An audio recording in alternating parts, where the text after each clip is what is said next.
Hey everyone, in this video I'm going to show you how to create your own pose library so you can save a lot of time while animating. First, we will set up our scene for the best workflow. Then we will learn how to create pose assets for the body and the face. After that, I will show you how to organize your assets into catalogs. Then I will show you how to change and adjust your poses. And I will also teach you how to reuse your saved assets in every Blender scene. And finally, I will give you a quick tour of my own pose library so you can get it or take some inspiration to create your own library. Now, if you're ready, let's begin. So I'm going to show you how to create everything from scratch, which means we're going to open a fresh Blender file. So make sure you have your Blender open. And the first thing we need to do is obviously select the default cube, delete this. Also select the point light, delete this, and we can leave the camera.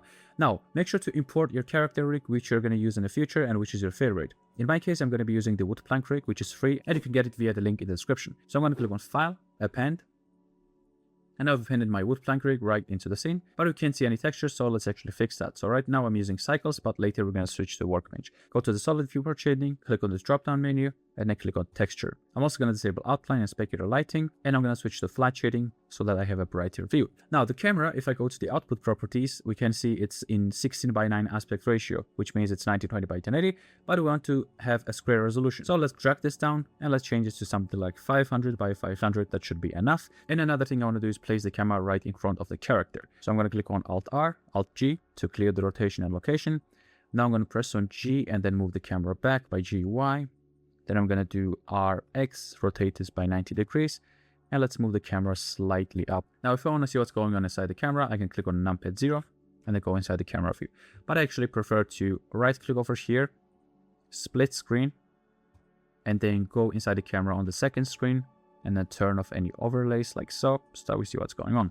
And I also like to have this camera selected, go inside the camera properties, and then change the focal length to something closer like 80, for example. And I'm going to move the camera backwards like this. So now we are ready to start creating our own pose assets. So what we want to do is expand this timeline like so.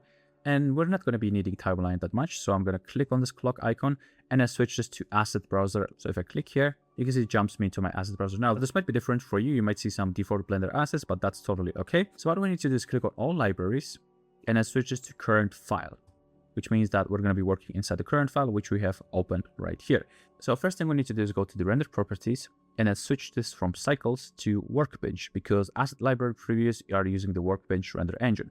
So we're going to set up the workbench for the best render results. So what we need to do is go here and then click on texture. Also, what we can do is click on the flat shading so that it's a little brighter, and that's going to be enough. And you can either use the solid viewport shading or click on the rendered preview if that's what you prefer. But I find that solid viewport shading is a lot brighter. So make sure to choose between the two. And now we are ready to start. So first pose I'm going to create is a basic T pose. So I'm actually going to take the arm. I'm going to click on Control and then rotate this up by 90 degrees right here. If you look up, you can see the 90 degrees right here. I'm going to select the second arm, R, Control, and then rotate this by 90 degrees as well. Now, the way we can create a pose asset is pretty easy. First, I'm going to select all the bones which I want to be affected while I'm animating or posing my characters. So I'm going to select both arms like so, Shift select them. I'm going to select the head. I'm not going to select any facial bones because they are not relevant in this case. I'm going to select the entire body, which means torso, pelvis, and the hip bone. And I'm also going to select both legs like so. Shift select them like this. And now once you have all the bones selected, it's pretty easy. You can go to pose right here, go all the way to the bottom, click on create pose asset, and now you can choose a name. I'm going to name this T pose, T_pose. I usually like to use underscore for more organization. And then this is very important. Switch from user library to current file right here so that we are more organized later on. And for now, you can ignore the catalog, but I'm going to show you why it's important later on. So name this, switches to current file, click on create. And now you can see we created T-pose. The preview is already applied. And now I'm going to show you why the asset library is so powerful. So let's say I have my character in a weird stance and I want it to return to the starting position like so. I don't know what this is. Now, if I deselect all the bones and I click on T-pose, double click on it, you can see the character is going to go back to the T-pose, which is very powerful. So imagine if you have like hundreds of poses right here, you can easily double click and easily apply to your characters. And you can also do the same thing for the facial expressions. You can do the same thing for the fingers if your rig has fingers and so on. So I'm really quickly going to cut this part, but I'm going to create one of the poses which is useful throughout the animation. And I'm going to come back and I'm going to show you how to save this again. So I created a quick waving pose like so. And if I want to save this as an asset, obviously I can manually select the bones. But another trick I want to show you is if you already created a pose, what you can do is right click on your existing pose and then click on select pose bones. And now it's going to select all the bones which you applied, all the relevant bones, basically hands, body, legs, and the head as well. So you can do the same thing again, click on pose, create pose asset, click on waving, and that's pretty much it. Name this whatever you want. Make sure you're in the current file, click on create, and now you have waving, and you can switch between the poses pretty easily. Now, let me show you another important thing. So let's say I want to apply T-pose to the entire body. If I double click on this, and if I don't have any bones selected, it's going to apply to the entire body. Now, let's say I quickly want to apply the waving pose, but I don't want to affect the legs and the body. I only want to affect the head and the arms. So instead of not having any bones selected and simply double clicking, what you can do is select all the bones which you only want to be affected. So if I select the hand like this, and if I select the head like this, I can actually click on waving. And now it's only going to apply the poses for the bones which you selected and discard everything which you didn't select. And that's also a very important thing. And another thing I want to show you is how to apply the pose in a mirrored way. So let's say instead of the right hand, I want my character to raise the left hand. So again, I can deselect everything. So Control, drag your mouse over, make sure you don't have any bones selected. Now instead of waving like this, I can actually hover over this, right click, and then click on apply pose flipped like this. And now it's going to apply the pose in a flipped way, which is also pretty useful in a lot of cases. If you don't want to apply the pose entirely, what you can do is hover over this, right click, click on blend pose, and then it's going to blend it like this. You can also do the same thing for blend pose flipped. Now it's going to do it like so. So you can imagine if you have hundreds of poses, it's really powerful. Like again, if you use my pose library, you can actually go to the pose mode like so and apply the character poses pretty quickly, which is going to allow you to create thumbnails, animations, or renders pretty easily. If you're animating, you can go to timeline, enable the auto keyframing, and you get the idea, right? It's going to allow you to create animations so much faster. I'm going to go back, and now you can actually use the same principle for the face. The one thing I recommend you do is before you start working on the face, you can take your camera and then move your camera closer to the character's face. So I'm going to select this, G, and then move it close to the character like this. And I'm going to create a quick facial expression, and I'm going to come back again. So there you go. I created this quick, happy facial expression. And what you can do is basically select all the relevant facial bones. So an easy way you can do is actually go to the front view by clicking numpad 1, then click on B, and then box select the bones like this.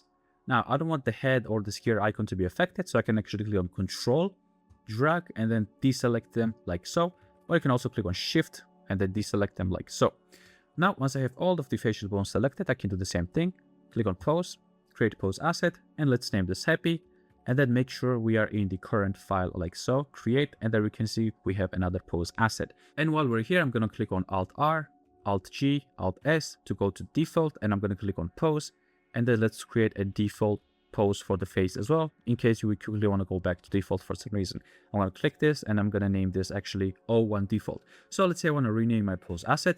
I can click on this one and then click on N, and I have a bunch of options to change the naming convention and the image as well. So I'm going to click on the name, and I'm going to type O1 underscore default. And the reason why I want to do that is because if I go to my example, I'm going to have this on the left side, so I can quickly access this. So if I go to the expressions, instead of like finding it right here and this clutter, I can actually click on O1 default because it's going to be on the left side. Because if I add numbers, it's going to be on the left side like so. And I can quickly apply this pose. Let's say I don't like the winking. I can go back to default with just double clicking. You get the idea.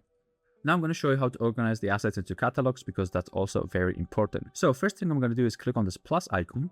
And what I'm going to do is give it a name. So by default, it's going to be catalog. Now I'm going to double click on the catalog and name this pose library, but you can give this any name you want. For example, I gave my own library, the Woodplank Pose Library, so that I can easily access it throughout my files. Now, once you're here, click on this plus icon to create another subcatalog. So click here and let's create another catalog for body like so. I'm going to click on the pose library again, click on plus, and then let's create face. Now what we're going to do is be organized. So first thing you're going to see is this asterisk button, which means that you don't have your scene saved. So Blender is basically telling us that if you don't save this, they're going to disappear. So that's a pretty good reminder to save our scene. So what I'm going to do is click on File, Save As, and what we're going to do is save this inside a folder which we can easily access. So please stay organized. So I'm going to go back here, for example. I'm going to go to my drive, which I can easily access, create a new folder, and let's name this Test Library, or you can name this whatever you want. I'm going to go inside the folder and let's name this Test Library as well. And then make sure to save as. And as soon as I save this in, you can see the asterisk disappears and the text is back to normal. So I'm going to go back to all again. And now I'm going to select these two. So I'm going to select the default, shift select the happy, and then drag and drop them inside face. Now I'm going to select the T pose and the waving pose, and then drag and drop them inside body. And if I go through them, you can see we're pretty organized. So later when you're animating, you can easily access these poses like so. And another trick I want to show you is how to preview the poses in a different way. So I can right click over here in an empty space, click on display size, and I can actually click on large, and now you can see we have large thumbnails. Or if I don't like this, I can click on tiny. And if I have a large asset library, for example here, I can actually right click, display size, click on tiny. As you can see, I have access to all of the poses instantly, but that's not pretty practical. I usually like to keep this at medium, which is pretty much default. So I'm going to right click, click on display size, medium, go back to medium. And I'm going to show you also how to update your pose, because later you might realize as you're creating your asset library that you don't like some of the poses and you want to change them up. So let's say I double click on this and I go back to the waving pose. I'm going to take the camera and then move it backwards. And let's say I want to, for example, take the waving and exaggerate it more. So I'm going to rotate the character, move the hand up maybe like this. But if I later double click on this, it's going to apply the older pose which you had before. So in order to fix this, what you can do is first make sure you have your camera placed where you want, because that's very important. I'm also going to select the sky and hide this. And then I'm going to select my character. And what we can do is first right click, click on select pose bones. And once you do that, you can right click, click on modify pose asset, and then click on replace. And now it's going to replace the old pose with the new pose which we just did. So again, if I click on T-pose, it's going to go back to T-pose. If I click on waving, it's going to go to the waving which we just did. So that's pretty easy. Same thing goes for the facial expressions or any other bones. And another thing is, if you want to remove certain bones from a pose, for example, if I apply a waving, for some reason I don't want the left hand to be affected while I'm animating, I can actually select the left hand like this with shift selecting, right click on the pose, modify pose asset, and then click on remove selected bones. So now if I go to the T-pose, and if I click on the waving pose, you can see the left hand no longer gets affected. So you can keep that in mind for any other bones in the future. Now I showed you how to remove the bones. Now I'm going to show you how to add the bones. For example, I want the eyes to be like this when the character is waving. For some reason, I can actually select the eye controllers like this, which I just updated. I can right click on the waving pose, click on modify pose asset, and then click on add selected bones instead of remove. So I'm going to click on add selected bones, and they're going to be added. So now if I, for example, click on Alt R, Alt G, Alt S, and I go to the T-pose, if I apply the waving pose, you can see the facial expression is going to change as well, like this, because we told the blender that we also want these bones to be included while I'm double clicking on this pose. And another important thing I want to show you is how to change the previews of the pose. Let's say I want to change the preview of the T-pose. So let's say I want my camera to move right around here. I can actually click on the character, make sure I'm in the pose mode, click on T-pose. And once I have the T-pose selected, I can press on N to bring out the sidebar, scroll down, and then click on preview, and then click on this recycle icon. And now you can see the pose is going to be in a different preview. You could do the same thing for the facial expressions or for any other bone you want. One important thing I want to show you as well is how to search for a pose. So let's say I have a lot of poses and I don't want to navigate it manually. You can actually search for example, a walk cycle. And now you can see the walk cycle will be visible and you can apply it to a character pretty easily. You can do the same thing for other keywords like sword, for example. We have sword swing, back, forward, on shoulder, or holding it and whatnot. So make sure to take your time, set up the asset library which you want to use in the future. I'm just going to select the character, click on Alt R, Alt G, Alt S. Now let's say you have tens or hundreds of poses right here and you want to save this and reuse. That's also pretty easy to do. Just make sure you click on Ctrl S to save your scene. And then I'm going to show you how to reuse this later on. So first of all, go to the folder which you just saved your scene in. I'm going to go to the test library where I saved my scene. And as you can see, we have these files right here. And then make sure you also have this text file along with the Blender file in the same folder. Otherwise, if you don't have this, if you're missing this, or if you move this somewhere, you're not going to see these in the future and you're not going to be able to apply the poses in the future in an organized way. So now let's open up a fresh Blender file. So I'm going to click on File, New.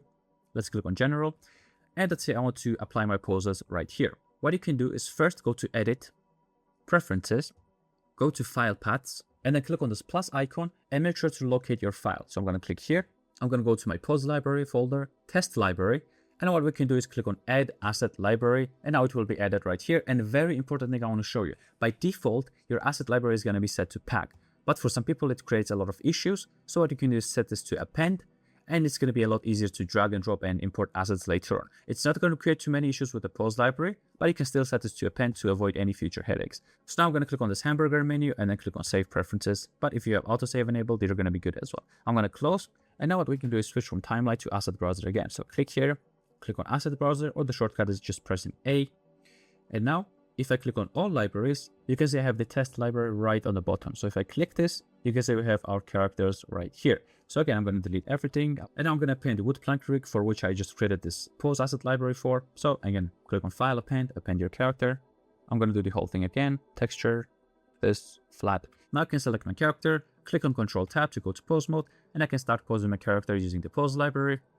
And again, the great thing about Pose Library is you're pretty flexible, so if you don't like the pose all the way, you can actually change it throughout the animating process or throughout your thumbnail creation process or whatever project you're doing. So now I'm going to give you a quick tour of my own pose library so you can take some inspiration, or you can consider getting it via the link in the description. So as soon as I open the pose library, you can see it looks pretty big and intimidating, but don't worry, it's actually pretty easy. So if I expand this, I have the poses for body, face, fingers. I have some thumbnail poses as well, which I'm going to explain what they are. And I also have a section for the rig, so I can easily take this and drag and drop it inside C, but that's not important right now. So I'm going to go to the body, and I'm going to show you how I have the body organized. So first I have the default poses, like the T pose, A pose, start pose. Then I have some combat and reactions, like your swinging and punching and all the important animations. And I have some weapons attached to the thumbnails, but those are just for the preview, so you can take inspiration and basically place your sword or shield in this way. But if I click on this, you can see it's only going to apply the pose. So that's basically for the preview, quick preview. Same thing for the axe swing or any other animation. Then I have some expressions and interactions where the character is like expressing themselves or interacting with the environment, like, you know, kneeling down to open the chest, chilling, dancing, whatever. Then we have some parkour poses, which you can use like so.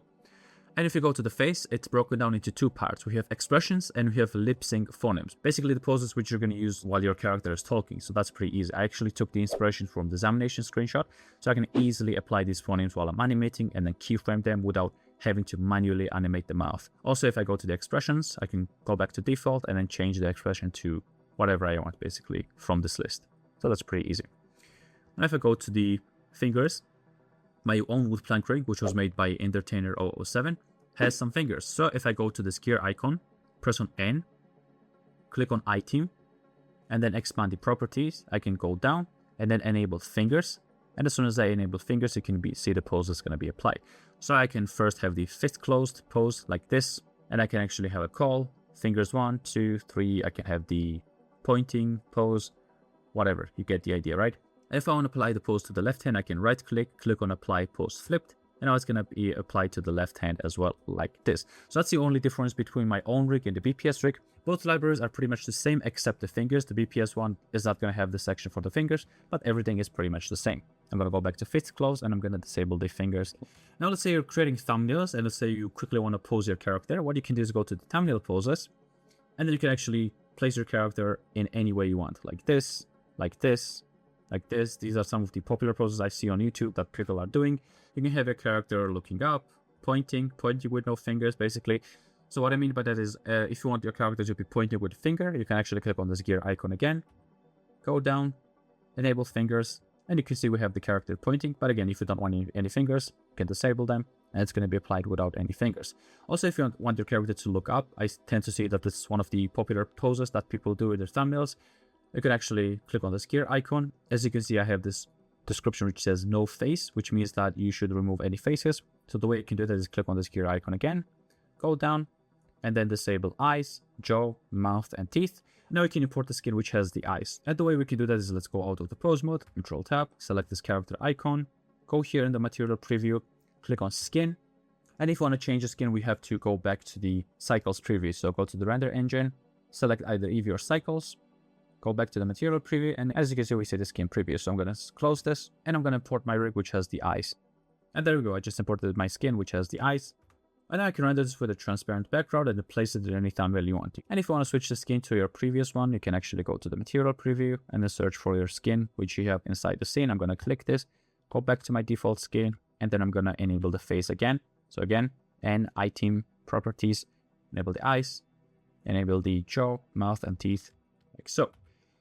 So that's pretty much it for this video. Hopefully now you can create your own pose library or download my pose library and save a lot of time while you're animating. Smashing the like button is always appreciated. You can also leave a comment, tell me what I can do next, what I can improve in my videos. And I would like to thank my patrons who have been supporting me. Your support means a lot to me. It's allowing me to create more videos like this full time, which is pretty awesome. And I'm very blessed to have amazing supporters like you. Alright, thanks for watching and see you in the next video.